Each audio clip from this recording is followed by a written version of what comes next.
October the 5th, 2005. This is Joe Bruckner. I'm at the Atlanta History Center in Atlanta, Georgia, and I'm interviewing Mr. Frank Magaro from Roswell, Georgia, who is a World War II veteran and has kindly agreed to come and tell us about his experiences during World War II.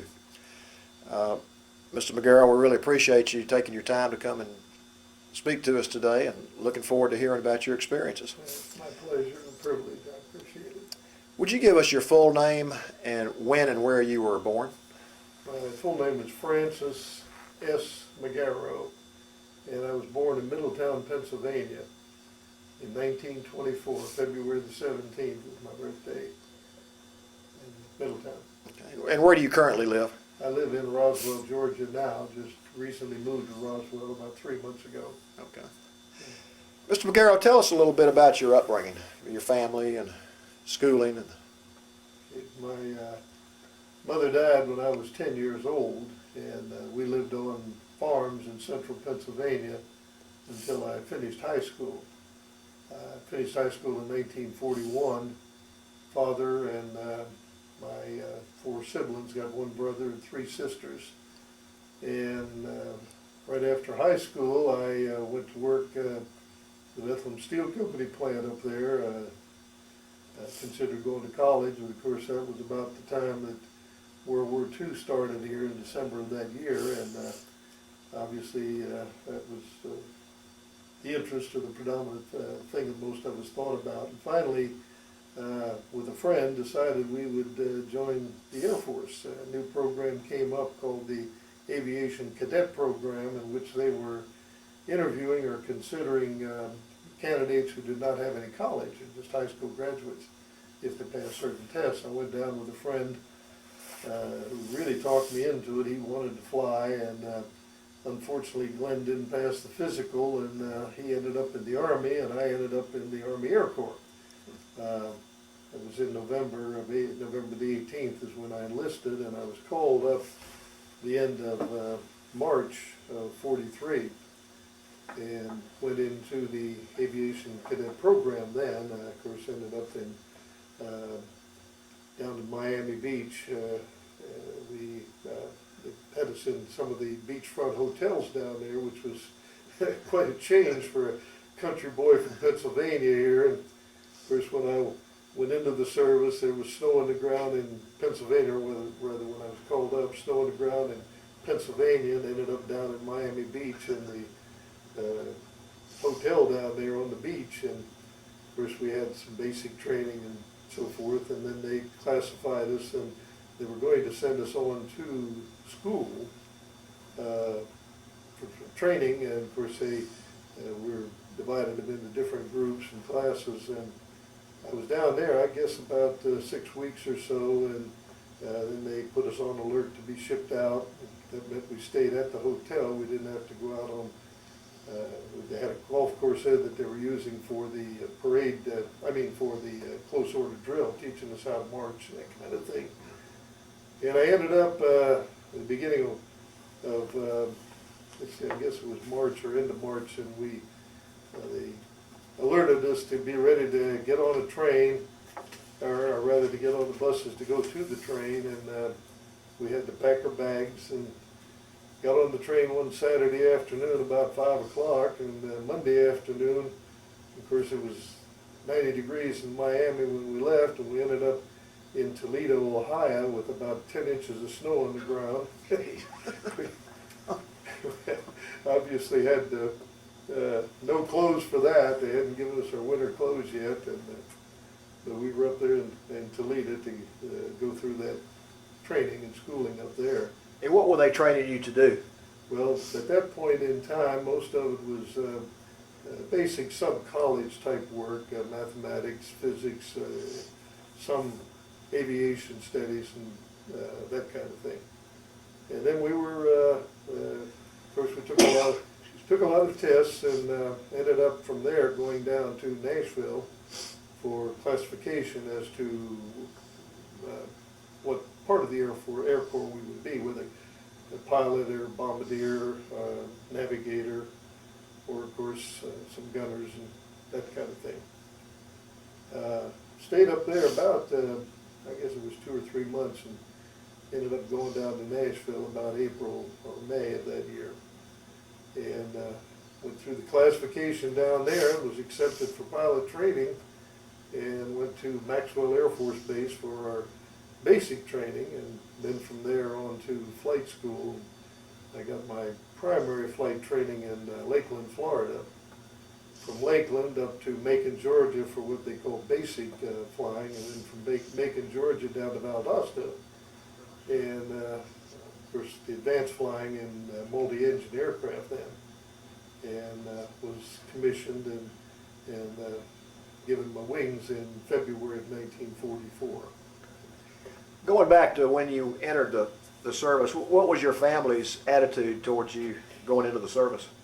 Well, my dad didn't really want me to do that, but of course it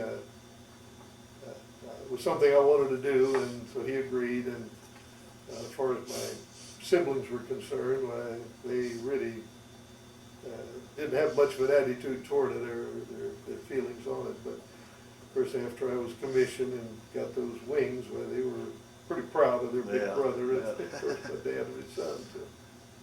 What was your feeling when you heard about Pearl Harbor, when you found out that it had been bombed? Well, I guess like everyone else, shock. And I can remember, I mean, certain things stand out in your memory. I was obviously 17 years old then. And I was over at a friend's house there in Pennsylvania, High Sparrow, Pennsylvania, out on the farm, and we were out in the back there actually shooting baskets. And I mean, it was basketball, and we had a basket, an old peach basket we nailed up on the side of the barn there, and we were playing basketball. And somebody came out from in the house and said that the Japanese bombed Pearl Harbor. I can remember just as distinctly as if it had happened yesterday. Of course, we all ran in the house to listen to the radio, and it was quite a shock, obviously. It took a couple of days before we got over the initial shock. At that time, I didn't even know where Pearl Harbor was. I'd never heard of Pearl Harbor before. I'd heard of the Hawaiian Islands, but had never heard of Pearl Harbor, and had no idea what was over there. Yeah. Okay, now you've gotten your wings, and it's early 1944. 44. Right. I was class of 44B, which was February 44. Okay. And where did you go from there? And from there, we went to classification for the type of aircraft we were supposed to go through. And let's see, where did we go? Anyway, I ended up at Ardmore, Oklahoma. Well, no, I went up to Salt Lake City, Utah, to join a crew, and that's when we formed our crew. And of course, by that time, I'd been assigned as a B-17 co-pilot. And we went from there down to Ardmore, Oklahoma to take our overseas training and flight training. And of course, we were there for, well, I guess it would have been from March till about May. And then we were flown up to Lincoln, Nebraska, and picked up a B-17 and flew it from Lincoln, Nebraska to Maine first, and stayed there a few days, and then went into Nova Scotia and waited till the weather to clear. And I guess we were there about 3 or 4 days, and finally when the weather cleared one evening, we left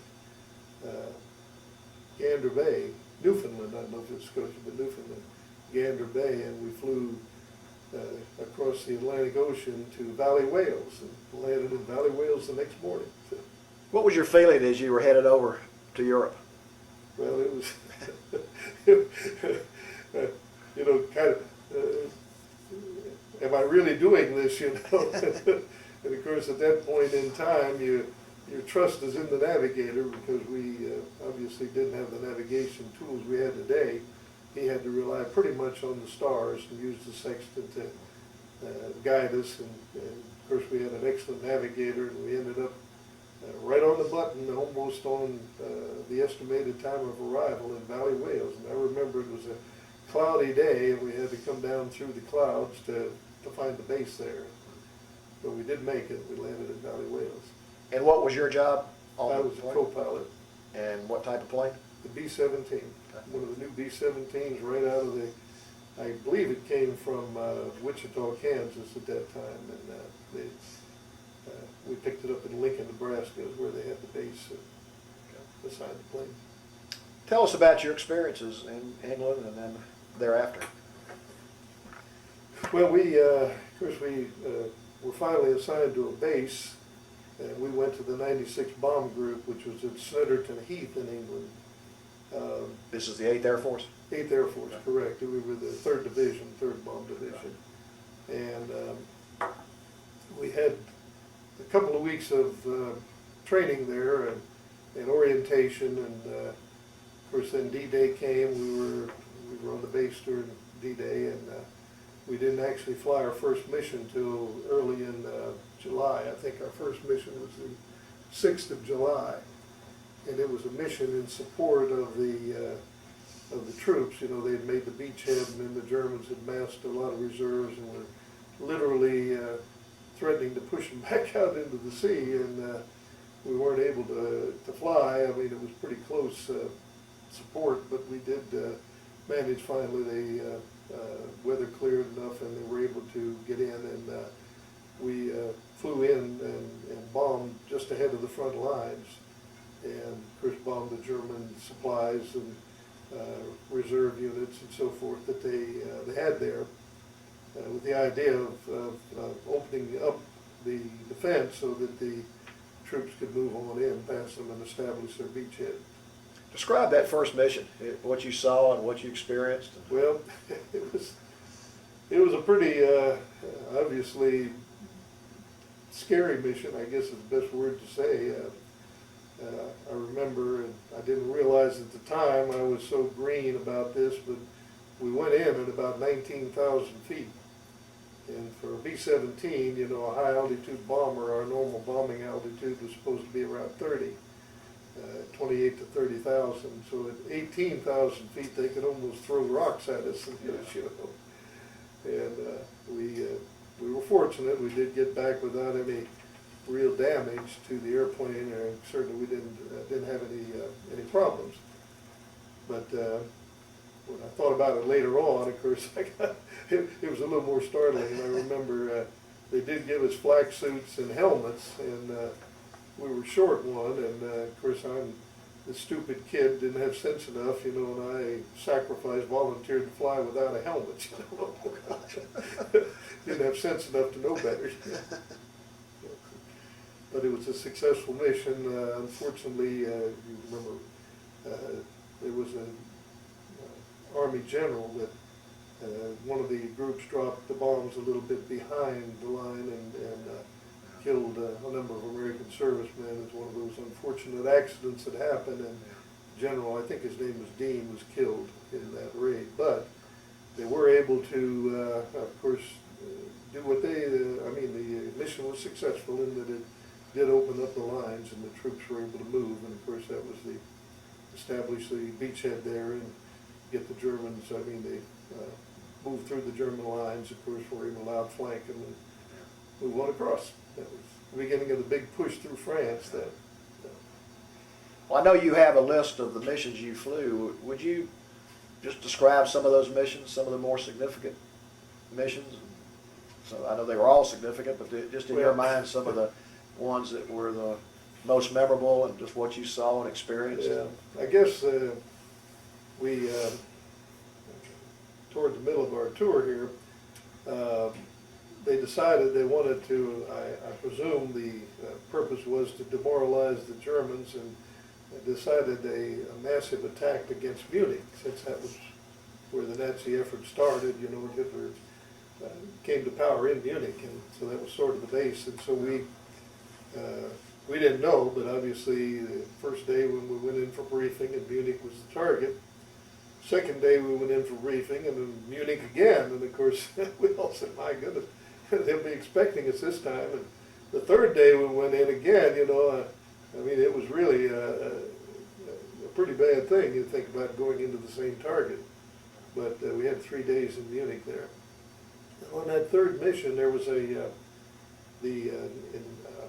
our intelligence had told us that the Germans had anti-aircraft guns up and down the lines, close to the, at that time, of course, the front lines on the ground were in France. And there was one area about 20 miles wide that according to our intelligence, the Germans did not have any anti-aircraft guns. And so our route took us through that. Well, the first 2 days it went through there without any trouble. The third day, as we were going through, just as our flight got to that point, all of a sudden, anti-aircraft, we encountered heavy anti-aircraft fire. And we realized, I mean, they found out later that there was a German, they brought in some anti-aircraft guns on flat cars, on railroad cars, to plug up that hole. Of course, they were expecting us and waiting for us. We were the first group through, so obviously they opened up on us. And we weren't expecting it, didn't have our flak helmets or suits on, obviously. But boy, when those shells started exploding around there, it was a real race to get those flak suits on. But we did get through safely, and we didn't lose any planes. But it was a surprise to have those guns there. I guess of course, we had most of the targets and most of the areas we went to were pretty heavily covered with the anti-aircraft. They used the 88s and the 155s, I think, around Merceburg was where they had most of the 155s, and the 88s were probably, that was an anti-tank, anti-aircraft gun, and it was probably the most accurate that they had. And they did most of the damage with that. But I think, if I remember correctly, they said at one time there was something like 650 anti-aircraft guns of the 88s and the 155s around Merceburg, trying to guard that target. And so obviously they could put up a lot of firepower. Yeah. Weren't you involved in the raid on the ball bearing plant? Yes. That was one of the. It was Regensburg. Yeah, it was a real tough target. Yeah, that was. We thought, or I guess intelligence thought, that the Germans were vulnerable there because without ball bearings, obviously any of their rolling stock would be hampered. And but I've been told since, or some of the intelligence came out after the war, was that the ball bearing factories were not that critical to them. They had an ample supply of ball bearings to take care of any needs they had. But at the time, of course, the planners all felt like that was a vulnerable spot to hit them. So, yeah. Did you ever get hit, your plane? Oh yes, we came back from one of the raids. I believe it was on Regensburg, with 2 of our engines knocked out.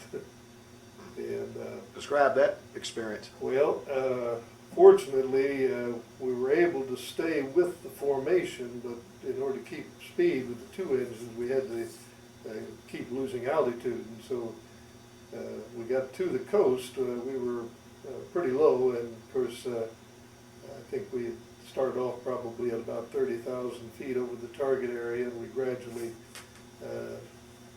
lost. We kept losing altitude to keep up with the plane, to keep our speed up. To keep up with the formation, to keep our speed up. And we were able to make it across France to the canal, to the channel at a fairly good altitude, and then we were down to about 10,000 feet when we crossed the channel. And of course, we just stayed at that altitude, and even though the formation went ahead of us, we were pretty safe then, so we didn't have any problems there.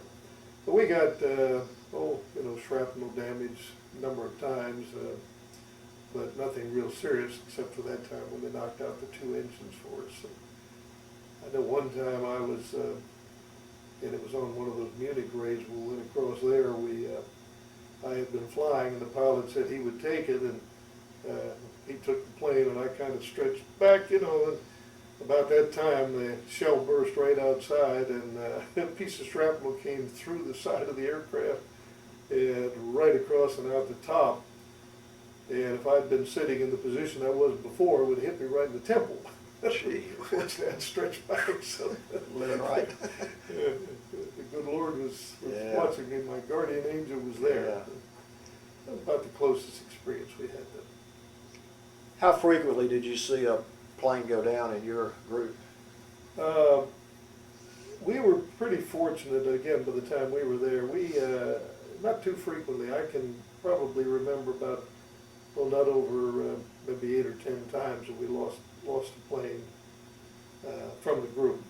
Most of the time they were able to make it back to the base, you know, on our flights. Now, on some of the other missions, they lost, you know, several planes. I think one of the worst missions, and we were not flying that day, but two of the groups ran together when they were going down to the initial point, and the group in front had turned and was coming back toward the target area, and the following group apparently was off course. Of course, you know, the 36 B-17s, you have the contrails, so you're really flying in sort of a cloud environment there. I mean, it's cloudy, you can't see too well. Somehow they came together, the two groups, that would have been 72 planes, collided in midair. And I think they lost maybe 20 planes out of that, the two groups at that time, where the planes ran together. One of those unfortunate accidents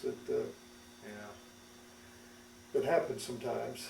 And of course, I don't remember whether any of the crews of those 20 planes would have been about 200 men, whether they were able to make it to I mean, if any of them parachuted out and made it safe to the ground. I don't remember what happened to that. But. Who was your best friend in your group? Well, I guess, of course, I kept in touch with the tail gunner, Harry LeBlanc. He lives down in Denham Springs, close to Baton Rouge, Louisiana, and we've kept in touch over the years here. So I guess he would be the best friend, but obviously he got out of the service pretty quick after he came back from overseas, and I didn't see him for a while, and then we moved back to Louisiana, and I got in touch with him, and we've kept in touch all these years. So he's closest one to there. Were there many points when you were scared when you were flying these missions? Oh, I think you get scared all the time. You fly scared. Actually, I guess when we first started flying, the tour was 25 missions. So, you know, the first 4 or 5 missions, you're scared. You don't know what's going on. You don't know what to expect. You don't have much hope that you're gonna get back. And then after about 5 missions, well, you start getting to the point, well, you know, maybe it's not as bad as I thought it was, and kind of get over the jitters over it. And then, of course, about that time, they changed the requirement. They boosted it up to 30 missions. So, of course, we all figured we'd make it through 25, but those last 5, we'd never get through those, you know. Of course, we got to that last 5, and by then, you know, we were a lot more confident and felt like we could do the job, and things were getting a little easier then. You know, we were pretty well knocked out. Well, of course, the German Air Force was pretty well whipped by that time. The P-51s, of course, had the extended tanks, and they were able to follow us all the way into the deepest part of Germany. I know you have a list of the missions you flew, and we'll make a copy of that to put in the record, but can you give the dates, your first one and your last mission, just the dates of those for the... The first mission was on the 6th of July in 1944, and as I say, it was to support the invasion. And then our last mission went to marshalling yards in Dealfield, and that was on January the 29th in 1945. Okay. And how many missions did you fly? 30. 30. We had to fly 30. Okay. And of course, being a young kid at the time, I guess, I was 21 years old, well, not quite 21, on my birthday in February. And I'd always wanted to fly a fighter, and they had a program then that if we wanted to do another tour of duty, we could volunteer to fly a fighter. And I volunteered to fly P-51s and went down to a P-51 base in February of 45. Never did get to fly the P-51, and fortunately Hitler gave up before I had to fly combat, or I'd probably not be sitting here now, because I didn't know anything about flying a plane, flying a fighter plane. But that 51 has always been my favorite aircraft. It's a beautiful airplane. Even today, it's beautiful. And I wish I'd had the chance to fly it. I didn't. Describe your experiences in England when you weren't flying, but you know, between flights. Did you get to spend time in the towns and meet the local people? And We did, not so much around the base, but of course down in London, and obviously London was a totally different town then than it is today, I'm sure, but with the blackouts, but still had some pretty nice restaurants and bars, and of course the nightclubs and that sort of thing when we went down there. The Piccadilly Circus, you know, was the favorite spot where everybody hung out. Kind of funny walking around literally in the dark, you know, and bump into people, sometimes friends, and then of course the local people there too. We had a pretty good time in London now. My waist gunner, Jack Gamble, was quite an entrepreneur. He met a girl there at the base, or right off the base, called her Queenie. I don't remember whether that was her name or not. But anyway, her family had a small farm right there, and so Jack would go over and he'd bring back a dozen eggs, some fresh vegetables and things like that we didn't get on the base. But the eggs and fresh milk were the most prized things. And so he would he'd get those kinds of things and bring them on back.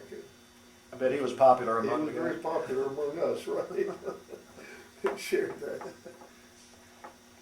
Well, after you flew your 30th mission and you were involved in the P-51 training, did that go through the time when the bomb was dropped in Japan? Yes. Okay. Well, I had come back. I was back in the States then. Oh, you were? Okay. When did you come back from? Came back April, maybe you can help me with the date. The day we pulled into the dock in New Jersey, came back by ship, and the day we docked in New Jersey was the day Franklin Roosevelt died. Oh, okay. Yeah, that the 14th of April, I believe. Yeah. Now, what was the attitude, the feeling of the people around you when that happened? Well, of course, that was a pretty shocking experience, naturally, and I don't remember comments, but you know, obviously everybody knew that he had been sick for a long time, and I guess it was not totally unexpected, but you never expect that sort of thing. Did they tell you where your next assignment was going to be? Well, at that point, of course, I was given, I think it was a 2-week leave, went on home, and then I was supposed to report to Monroe, Louisiana at the end of my leave. And that was kind of a reassignment base then, and the rumor was that they were building the B-29 fleet for the final assault on Japan. And so we were in Monroe, sent to Monroe to be reassigned to a B-29 base. And fortunately, I never did get to the B-29 base, but we went down to, Bryan, Texas, and I can't remember what month it was when I went there. Bryan, Texas is where they had the Air Force Instrument Flying School. And I went down there to take that course as to fly instruments, or be able to fly instruments. That was their qualification for instrument flying. And then when I finished the course, I think it was in June or July '45, they wanted instructors, and they asked me if I'd stay there as a flying instructor, which I did. So I was there on the base when the Japanese surrendered. And that was, I guess, August of '45. Of course, that was a kind of a memorable experience. We had the AT-6s that we flew for training purposes down there, the instrument training. And I don't know how many of them were in the air when the word came over that the Japanese had surrendered. They said, everybody return to base. And it was about like a bunch of bees coming back to the hive. There was no order or anything else. First come, take your chances. Kind of like Atlanta traffic sometimes. Yeah. But we all landed safely, and of course they gave us leave, and we all took off, and I went on down to Houston, and of course the jubilation and the happiness and the partying and everything else, so it was quite an experience then. We had about 3 days in Houston, and I don't think we slept 3 days.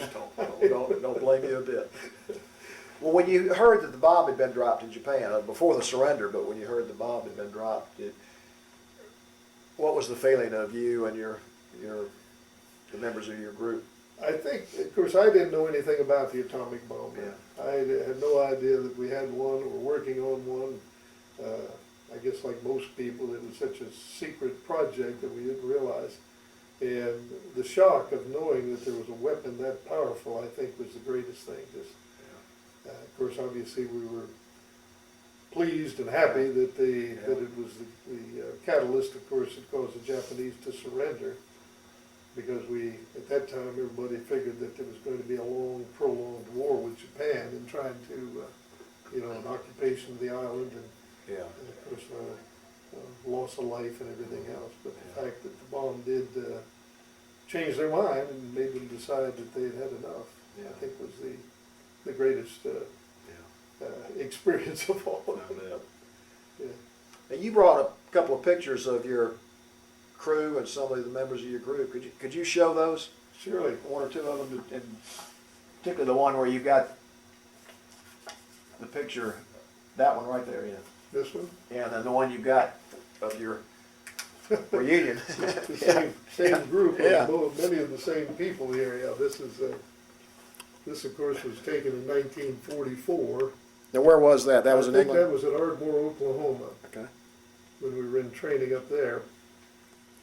And then this one was in 1996, and it was taken down in Savannah, Georgia, where we had one of the 8th Air Force Historical Society meetings down there. Yeah.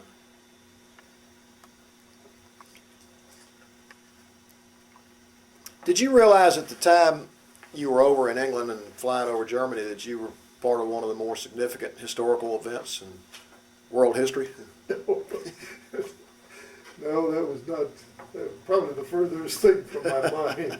I guess at the time about all we wanted to do was get it over with and get back home.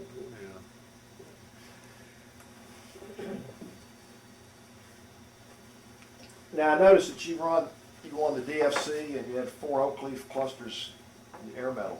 For the air medal, yes. Describe what the piece of paper that they gave you said about that, what you did. Yeah, of course, I don't remember which mission we got the DFC for, to be honest with you. It didn't, at the time, I guess I knew and had registered, but we were given that. We were a lead crew, and on one of the missions they did award the lead crew the DFC. The officers, the enlisted men didn't. And of course, the air medal was given for 5 missions, and so every 5 missions you got a cluster on it too. But I don't remember why we got the DFC, to be honest with you. But it's, obviously I feel a lot stronger about it now than I did then, It wasn't given to everybody, so you should be proud of that. I guess that's true. You don't realize it. But describe being the lead crew as opposed to being in the pack. Well, of course, we were squadron lead most of the time, and then we did do group lead. I think 3 missions we were group lead, but as a squadron lead, obviously, the other planes are flying on you, and of course, the groups were composed of three squadrons of 12 planes each, and they flew the diamond formation, if you remember, 3 elements, and the lead 3 elements, and then you had your left wing and your right wing elements, and of course then the box element in the back. And so then the three groups, the 3 squadrons, obviously did the same thing with the lead group. And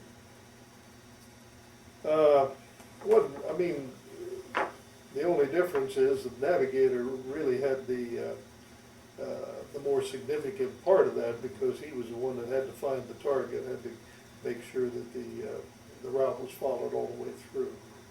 As far as the pilots were concerned, we just sat up there and he told us where to go, and we went, you know. Yeah. So it really wasn't that much of a difference for us as far as the lead crew was concerned. Was the lead crew at risk, at more risk than the others? I don't think so. I mean, obviously, 88 shell does not discriminate against one plane or the other. Obviously, I guess you could say you're the leader, and they start firing on you. But you know, after the first shells come up, they're just throwing it into the formation. Yeah. Whoever gets it, gets it. Now, when did you exit the military? I went, the instrument flying school moved from Bryan, Texas up to Shreveport, Louisiana in 1946, beginning of 46. And I met a lady there early in 46, I guess maybe the end of January, and we started going together. And later on in the year, they had a program where we could apply for a regular commission. At that time, I had a reserve commission, and they had 25,000 slots available of regular commissions. And so I think there was something, maybe 250,000 applicants for the regular commissions. And of course, at that time, I didn't have any college, and so I applied for the regular commission, but I didn't make it. And shortly after that, I guess about August of 46, they came up with a program, and they said that we could either stay in the service indefinitely, or we could get out now if we had enough time and so forth, that we were eligible for separation and go into the reserve, the inactive reserve. And by that time, Elaine and I were getting pretty serious and talking about marriage. And of course, I was thinking about going to school, and I realized I needed to get a college education, and they had the GI Bill that we were eligible for, and so I went ahead and applied to get out. And I was separated the 8th of November, and Elaine and I got married the 9th of November. Wow. So, didn't waste any time, did you? well, we had it all planned, of course, and that was the way it was. And so I went on to, after I got out, I went to seminary college there in Shreveport, and then went on down to Tulane and got my degree in electrical engineering at Tulane University. Yeah. I think I need time.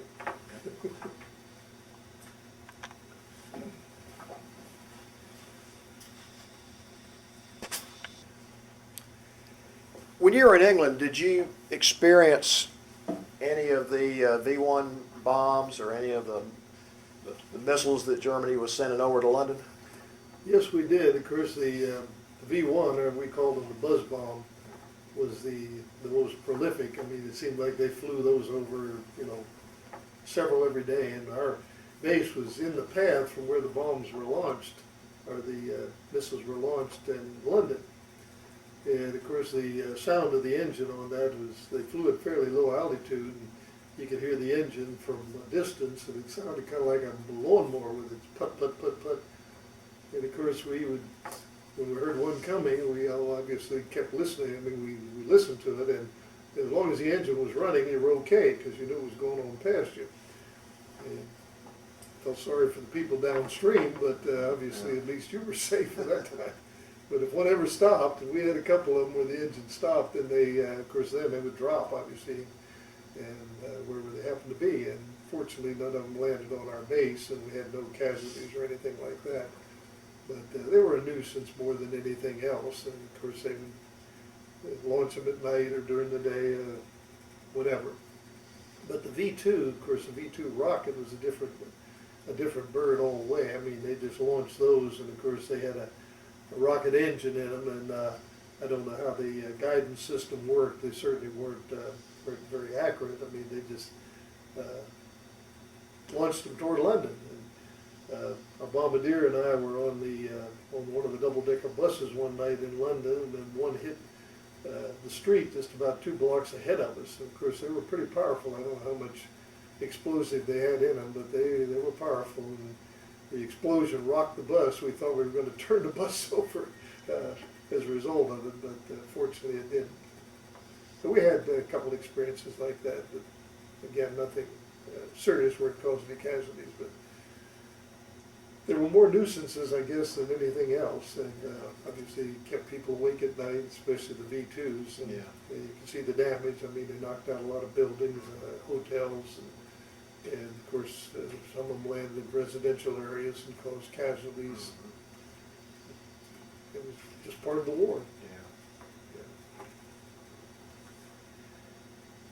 Well, Mr. Magaro, I can't tell you how much we appreciate you coming in here and telling us your experiences and what you did for the country. I know none of you all think you're heroes, but you are heroes to us. And we've got time, if there's anything else you'd like to say on the tape about your experiences or your feelings or emotions or anything else you would like to add to the record. Well, I appreciate the opportunity of being able to come in. As we all know, the experiences of World War II, all of us, we didn't talk much about it for many years, and now all of a sudden there's a lot of interest in it, and of course I appreciate the opportunity to be able to tell my experiences, and like so many others, and certainly I don't consider myself to be any sort of hero. I was just thankful for the opportunity to be able to be over there at the time. It was a wonderful experience to go through. I don't want to do it again, and I hope we don't ever have to do it again. But the attitude of the nation then was just so wonderful. Everybody supported the effort, and we were treated royally when we came back. Even today, when people find out that I was in World War II flew a B-17, I mean, it's I get a lot of thank you for your efforts and that sort of thing, and I don't think it's deserved. It's nothing more than any person would do under the circumstances. But I appreciate what you're doing here to record this and keep it for posterity, whether whatever happens to it in the future. I just had the experience of going through Washington back in July and stopped to see the World War II monument up there. I had not had an opportunity to see it before. And it's an awesome sight. It's very, very, feeling is so great on it. I appreciate it. Took a lot of pictures of it, and it's just something so wonderful. I hope everybody gets a chance to see it. It's something that everybody should see. It's so inspiring. But thank you again for this opportunity. Well, thank you for coming, and more than that, thank you for what you did for our country.